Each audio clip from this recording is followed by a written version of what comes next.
nyaya wiki inochivhayo aiwa yachizoonekwa kuti ZANU-PF inogona kushtaura chiti aiwa wiki inochivhayo aiwa imbavha kana kuti munhu ari kuluta maresources vachimublackmaila vari kunze, but kana vamupolitibro meeting ambofa vakataura nezvayo nhau iyoyo. Sanapinda mashoko nhau iyi ichipenengurwa navanhu venews hawks vachiti aiwa ZANU-PF nachivhayo vangori vanhu vamwe chete vanobetserana ndokuti subscribe like wotina on the bell icon. Tipinda panews hawks vanyora vachiti contrary to some media reports that controversial businessman wiki inochivhayo $40 million Zimbabwe Electoral Commission tender scandal was discussed in the ZANU-PF Politburo on Wednesday.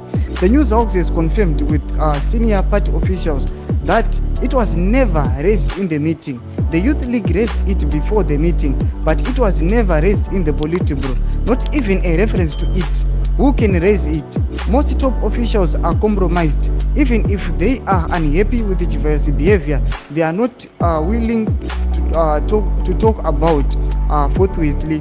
A ZANU-PF Politburo member said yesterday. Sachiwadi chiri kubuda kuti aiwa masenior members emuZANU-PF ari kuuya chipupura kuti aiwa nauya wiki inochivhayo nambobvira ambotaurwa muPolitburo ainambobvira ambokomuniketiwa kana kunzi imbotaurwa nezvano kuti aiwa inotokonya vanhu vakuru varimo. Saka vanoona kuti aiwa vechidiki mayuthi akanga adismisa wiki inochivhayo havana simba rokuti vareze nyaya iyi.